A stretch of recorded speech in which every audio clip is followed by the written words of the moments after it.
On the 11th of May 1813, Gregory Blaxland, William Wentworth and William Lawson successfully navigated a pathway over the Blue Mountains. 1 year later, in 1814, William Cox started construction of a roadway that followed the initial explorers' path, and in 1815 it was completed with the help of convict labour. Even though there was a road built over the Blue Mountains, it would have been a long and arduous task to travel from one side to the other using a horse and cart. But what was the fastest mode of transport during this time? Of course, it was a train. So when was the first train line built? And whereabouts was it built? And how did they build it? And who was the man that oversaw this construction? John Whitton was the man who made this possible. He migrated from England in 1856 and was appointed engineer in charge soon after his arrival in the New South Wales colony. Whitton had gained extensive railway experience during his time as an engineer in England.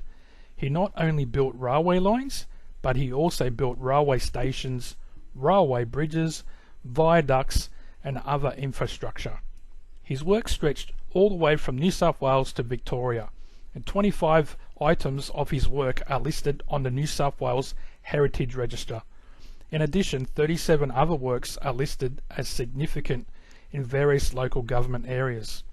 In international references, Whitton is recognised as one of approximately 20 of the greatest railway civil engineers in the first century of the world railway construction. In 1891, the railway line was diverted away from the zigzag because of a newly built tunnel at Glenbrook.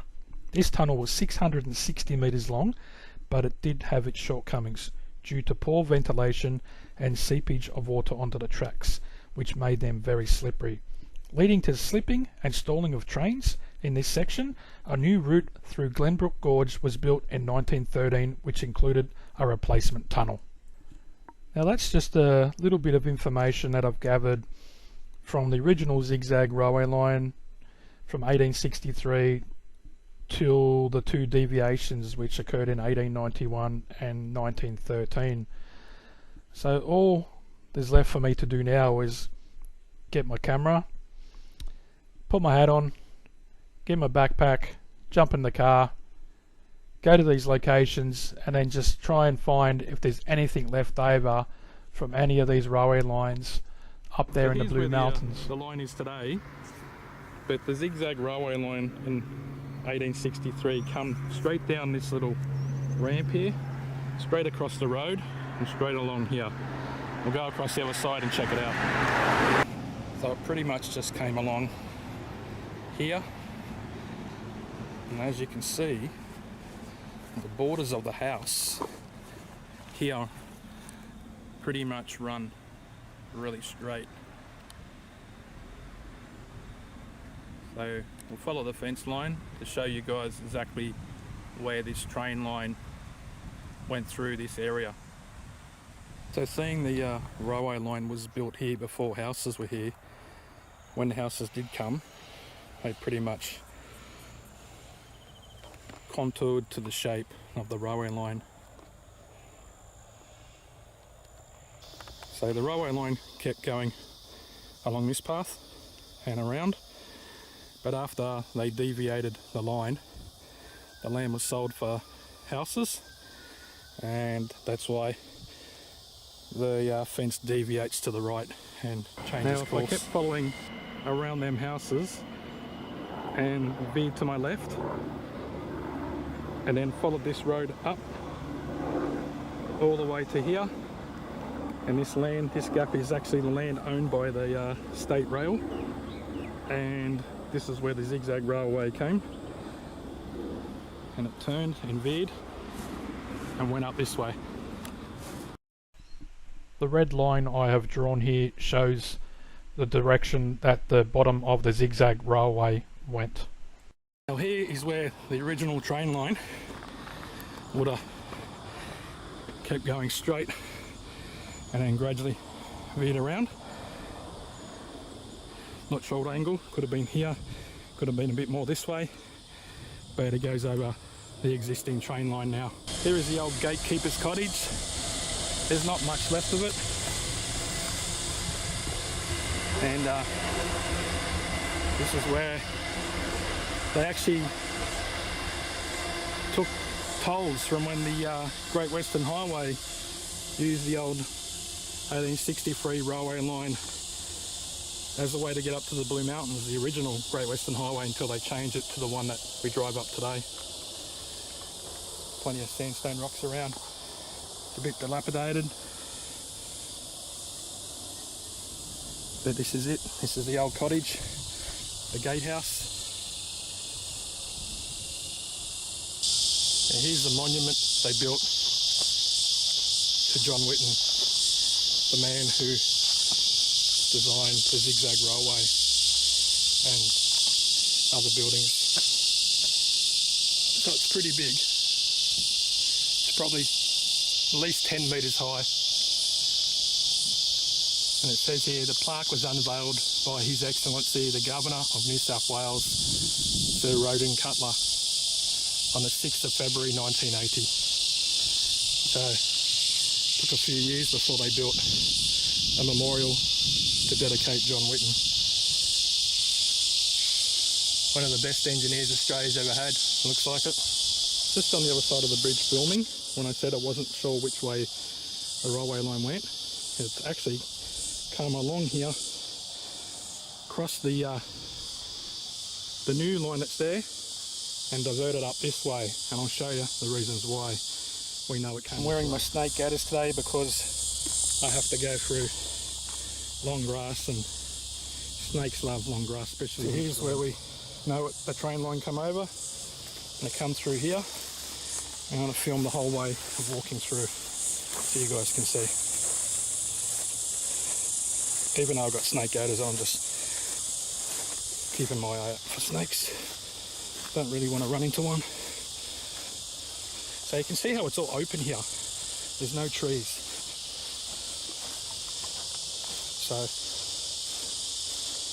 suggest we are right with the train line where it went through. Some poles here. It looked like it had a sign on it at one stage, but the sign is gone. And look, there's the gatehouse. And the gatehouse is always right near a railway line. They don't build it too far away. But there, old railway line.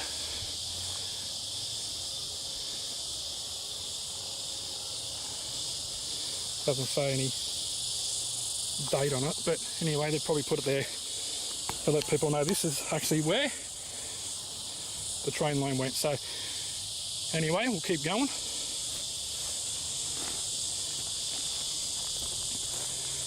On an old bit of concrete with a bit of steel coming out. So that must have been from the original line. There's still pieces of it here. Coming through here, you can see how this has been cut out here. And to the right hand side, this ridge is pretty steep, so it shows that this is where they cut the original train line through. So we'll keep going and see what else we can find. There's a lot of blue metal here. So why would there be a heap of blue metal here if there was no train line that comes through here? So more and more evidence of the train line running through here. Okay, I was down there. The train line's come through. This embankment here that would have went down for the train to go up has been cut away. If we keep following through here, we'll show you that this is the right way that the train went.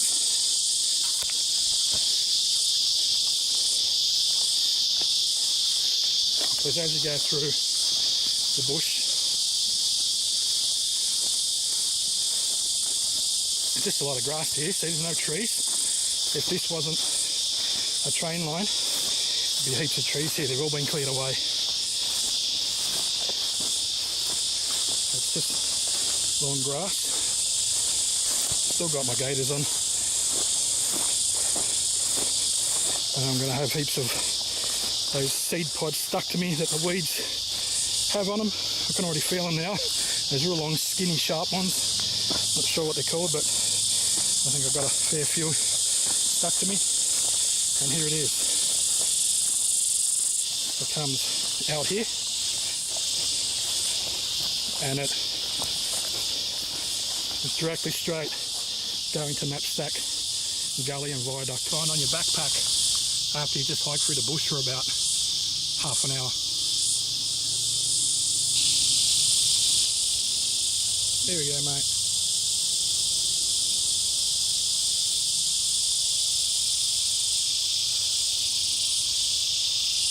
If you're going out to enjoy the bush, or even spending your time having a beer like this idiot did, please take it with you. Glass is one reason why we have bushfires in this country. It heats up and acts like a magnifying glass and starts bushfires. So take your rubbish home. So that's where the railway line come up, and pretty much just went straight here to Knapsack Gully. And we'll go up there and see what we can find.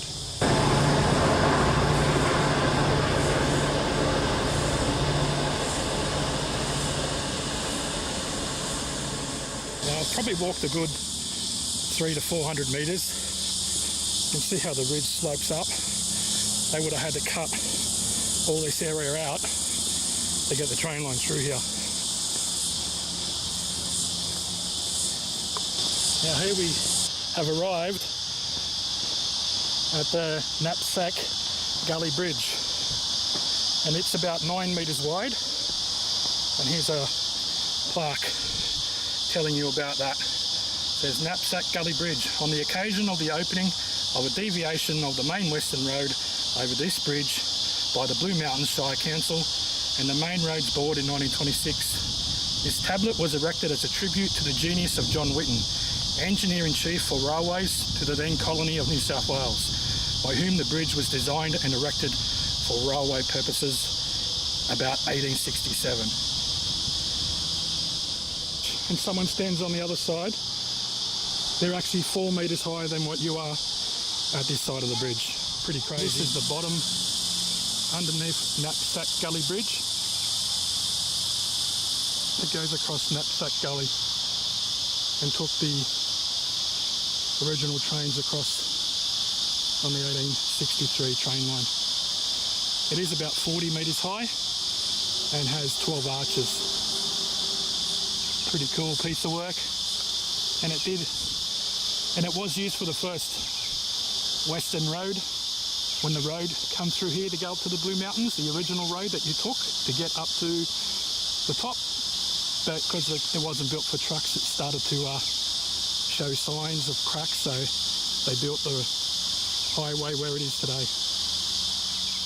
Well, right where I just filmed the bridge, I found this bit of steel. It's got threads on each side, so I'm not sure what it was used for, but must have been something to do with the original railway line.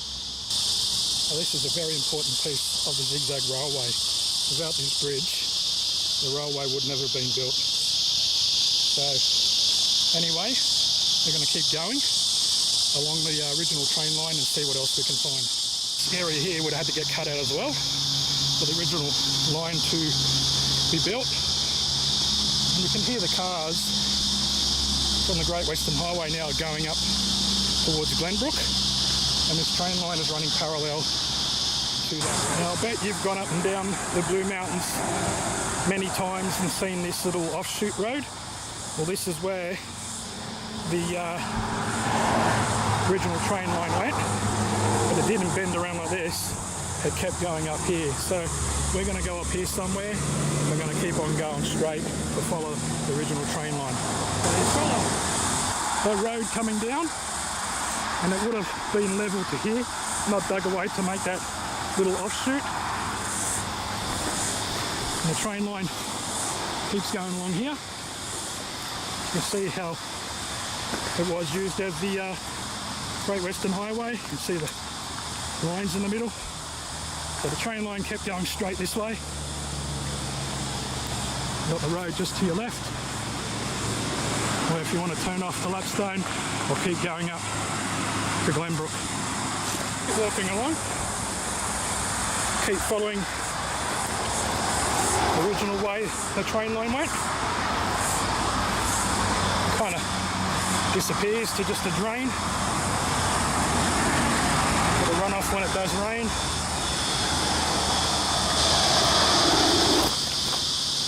Really thought this would be probably one of my easiest historical films. But there's so many up and downs here already, and I haven't even got halfway to filming it all.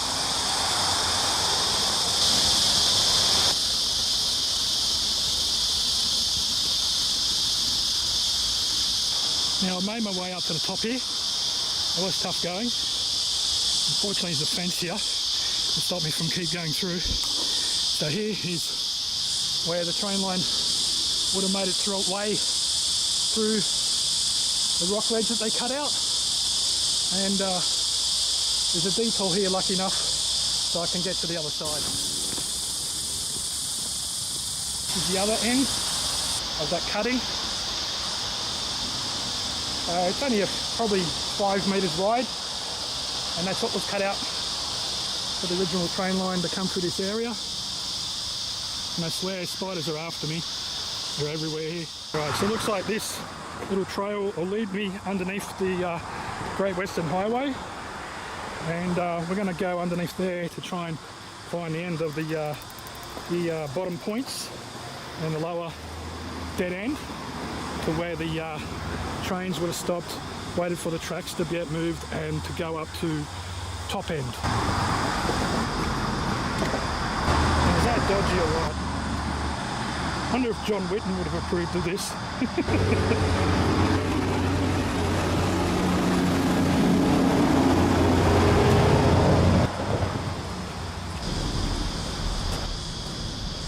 Now this is what they call bottom points. It's where the train pulled up to a stop. Lower dead end is down over there, and they would have waited for the train tracks to get turned to the left so they could go veer off up to top points. So we'll go down to the lower dead end and show you guys what it looks like. It's right next to this big water tank here. So from the road there where lower dead end starts, you're probably looking up to 100 metres to where the end of it is, to where the train would have had to stop because there is a steep embankment there. We'll just go down and show you guys. Lower dead end doesn't finish here. It actually finishes right down the end here. Right down there. You can see the old bits of wood there. So that's where lower dead end finished. So if the train went any further, it was in real trouble. It was going down the hill. Just found a plaque right near lower dead end commemorating George William Evans, the remarking of the first survey over the Blue Mountains, December 1813 to January 1814. So he must have surveyed it before William Cox started building it. Pretty cool. This monument is placed as close to the location of Evans' surveyed line as can be calculated from his original field book. Pretty cool, that. You're looking up one part of history and you find another along the way. Here's where we leave bottom points to go back down and join where the trail went up, back over where the Great Western Highway is now, up to top points. I'm going to make my way there now. There's nothing left of that part of the zigzag because of the Great Western Highway would have just obliterated it, so we'll have to pick it up on the other side. I can tell you one thing, if you're going to follow this track from the start, which is down the bottom near the cottage, and find all the parts of the zigzag, you actually zigzag your way to the top. You pretty much follow where the old railway line went. It's not easy, I can tell you now, especially when it's hot. Now here's the old Lucasville station. It's probably about 30 metres long and it's just a platform. And this is where John Lucas had his house up the ridge. And there's some stairs making its way up to where his cottage was, about 300 metres up there, but there's not much left of it, so I'm not going to go there today. This platform's been here for, probably 150 something years. Doesn't look too bad for that long. Bit weather beaten, but rain and the wind and the erosion, not looking too bad. We'll go to the upper dead end. This is where the train would have stopped and waited for the top points to get changed so they can make their way up the last part of the zigzag to the top to go to Glenbrook Station. Now this is where the train would have pulled up at the top of the upper dead end, and this is as far as it could go because there's a big rock wall here and a big ledge that the train would have went over if it kept going. So it stopped here to wait for the top points to get changed and the train line to go to the right to make its way up the last part of the zigzag to go to the original Glenbrook Railway Station, and then on along the Blue Mountains from there on. And next to the upper dead end is Siding Lookout, and you can get a good view of the original viaduct from here that John Whitton built. Try and get as best I can. There's a fence here, and then you can see the one that's used now, which is the last deviation in 1913 to go around Glenbrook Gorge and through the new tunnel they built to bypass the original zigzag and the 1891 deviation. Pretty cool. Now we're leaving upper dead end now, and we're going to make our way back past Lucasville Station and to where Top Points is, to where the tracks got shifted so the train could then go up the last part of the zigzag. We're going to follow that all the way up. So we're back to the side of Top Points, and now we're going to make our way up the last part of the Zigzag Railway.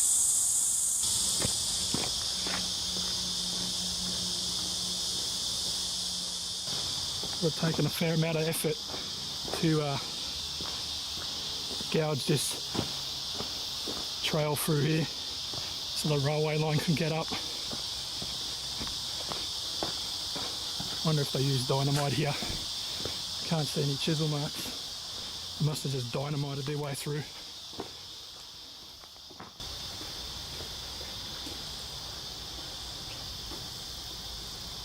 And we've finally come through that section. Probably 350 metres long. Now, the track keeps going up to the top of the ridge, and we're just going to keep following it.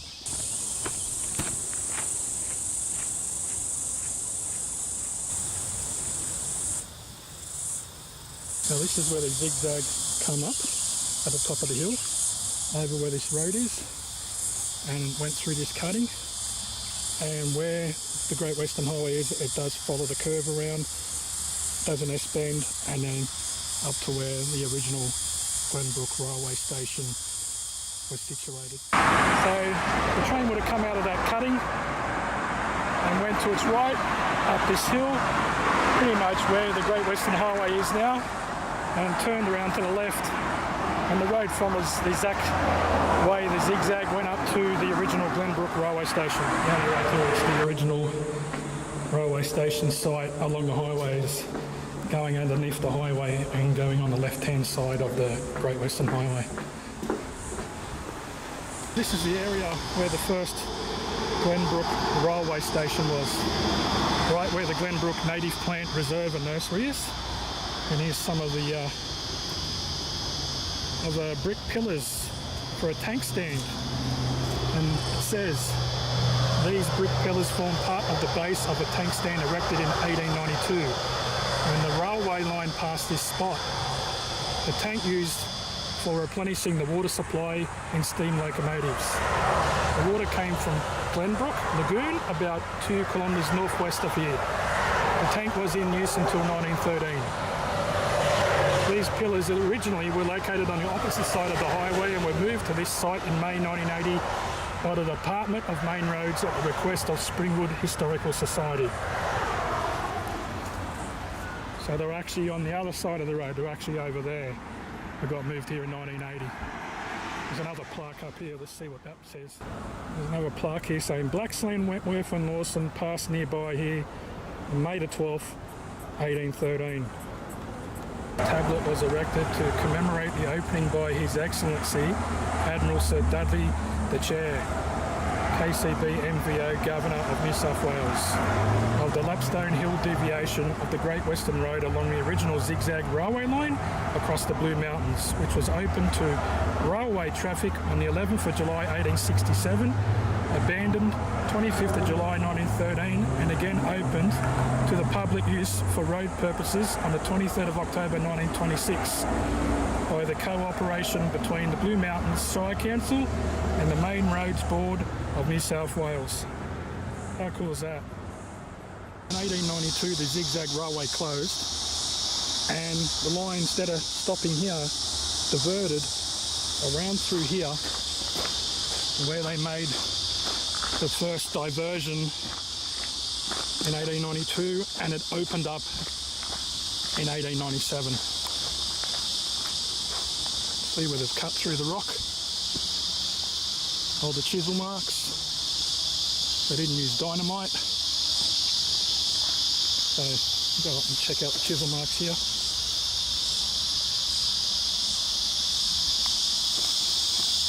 I think they're starting to do an upgrade where they're going to turn this into a walking track, but you used to be able to walk through here, but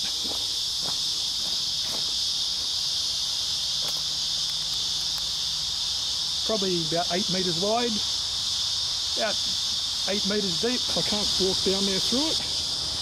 I'm going to walk above it and follow it as far as I can. Time for the gators. See how close it is to the Great Western Highway. There's one of the markers as you turn around to go up to Glenbrook, and the gorge is right here. The Glenbrook Tunnel Gully is quite deep here. It's probably about 20 metres deep. I don't know how much I can push through further. I don't know how close it gets to the road. I'm going to keep going until I can't go anymore, and then I'm going to have to turn around maybe and go back and then come in from another way. Let's see how I go. Now this is where I've got to stop. Can't keep going any further, and I'm going to have to turn around and come back and see the tunnel, the eastern side tunnel from another way. Wall wounds already. I'm looking for my little hand towel that I put in my pocket to wipe the sweat. It's fallen out. Had to come back and try and find it, but haven't found it yet. Otherwise I'll have to use my shirt. I found the trusty towel. It's been everywhere with me. Dodgy rope to get down here to the easternmost side of the railway tunnel, and it's just to my left, and I'm going to go down there now. Glenbrook Tunnel Gully, and it's well over 10 metres deep. And that goes all the way to where the top of the hill there at Lapstone, where I filmed at the fence at the start of the deviation, and this is going all the way through the deviation to the tunnel. Now let's go to the tunnel and see what we can see. Wow, this is pretty cool. Not going to go in there because I get in trouble, but I'm just going to stand here and videotape that. Awesome. So this is the most eastern side of the tunnel. Now I've got to find the most western side. Still in great condition after all these years. So I'm on my way down to the western side of the tunnel, and you can see this road here was pretty much where the train come up from the tunnel. So I've just got to go down to where the tunnel is, and then I'll start filming when we get down there. Now this is the most western part of the tunnel that they built to deviate away from the Zig Zag Railway. But it was only a single track and it quickly became outdated, so that's why they deviated away from this tunnel and made the one at Glenbrook Gorge. As you can see, it's pretty big. And I think they're going to upgrade it so people can walk all the way through it. and come out on the eastern side, but nothing's happened as of yet.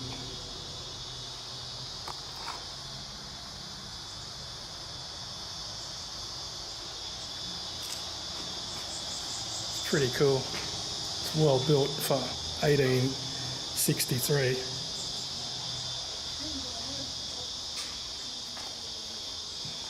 Just imagine the trains coming through here and all the smoke bellowing out. You can see where it's dark on the roof, where the locomotives would have come through, and all the steam would have darkened the bricks.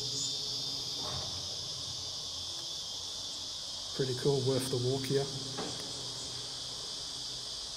I hope you've enjoyed this as much as I've enjoyed making it. I thought this would be an easy hike, but I've zigzagged all my way up the hill to first film the original Zig Zag Railway, and then the first deviation from the Zig Zag Railway up here to the original Glenbrook railway station site. So anyway, I know what you're thinking. Before I say it, and what do I say? Always hiking tongs.